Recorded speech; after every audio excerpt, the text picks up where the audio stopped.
Hi నమస్తే guys. ఇది గురువారం వ్లాగ్ అండి. అంటే నిన్నటిది. నిన్న మార్నింగ్ లంచ్ బాక్స్లోకి నేను ముందే ప్రిపేర్ అయిపోతానండి. ఇవాళ బాబా పూజ ఉంటుంది.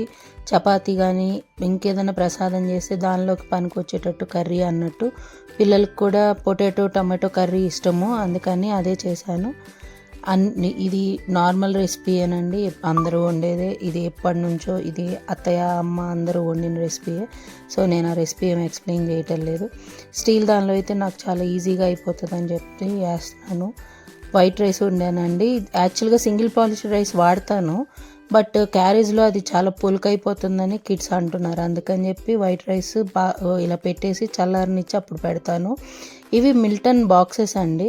మనం ఎంత వేడిగా పెడితే అంత వేడిగా ఉంటాయి. జస్ట్ ఆ చల్లారిపోయిన అన్నంలో కర్రీ మిక్స్ చేసుకొని తింటారు పిల్లలు, చాలా బాగుంటుందని చెప్తున్నారు. టిఫిన్కి వచ్చేసి ఇవాళ నేను దోశ వేసానండి. ఆ కర్రీ ఒక బౌల్లోకి తీసేసుకున్నాను. మధ్యాహ్నం నేను లంచ్లో కానీ మేడ్ వచ్చే లోపల అన్నీ క్లీన్ చేసేసుకోవాలండి.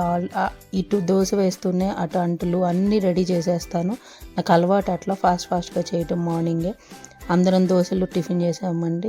మళ్ళీ నేను ఇది స్నానం చేసి వచ్చాక బాబాకి ప్రసాదం కాబట్టి చపాతీ చేస్తున్నాను. చేసి బాబా పూజ చేసుకుంటానండి. గురువారం నాకు చాలీస చదివే అలవాటు ఉంది. నా ఇష్టం అండి. టైం ఉన్న దాన్ని బట్టి 11 times 21 times చదివిన రోజులు కూడా ఉన్నాయి. నేను చదువుతాను, నాకు అలా అలవాటు. ఎన్నిసార్లైనా చదువుతాను. ఇవాళ టైం ఉందంటే 11 times లేదా 21 times, లేకపోతే అసలు బాగా అర్జెంటుగా బయటకు వెళ్ళాలి, ఇప్పుడు పని ఉంది అంటే మాత్రం ఒకసారి చదువుతాను.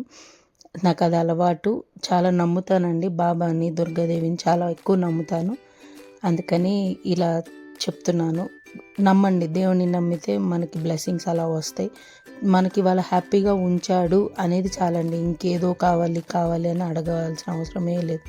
వన్ డే మాకు ఇచ్చావు చాలు, మేము హ్యాపీగా ఉండాలి, అది చాలు.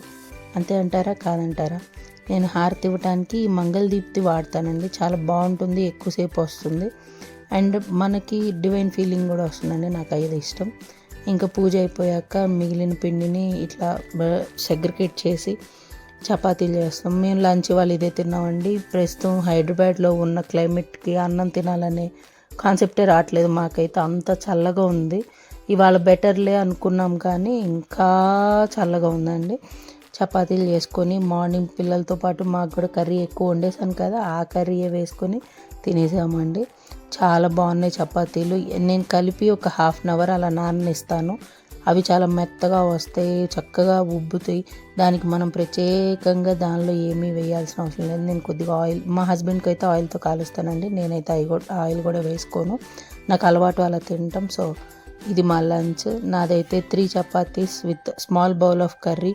తింటే పెరుగు తింటానండి, లేకపోతే లేదు. నాకు ఇది ఇనఫ్ అనిపిస్తుంది. మీరు నా షార్ట్స్ చూస్తూ ఉండండి, మీకు తెలుస్తుంది నేను రోజు ఏం తింటాను. ఎందుకంటే నేను 10 kgs వెయిట్ తగ్గాను. Not a easy thing according to me. Thank you for watching.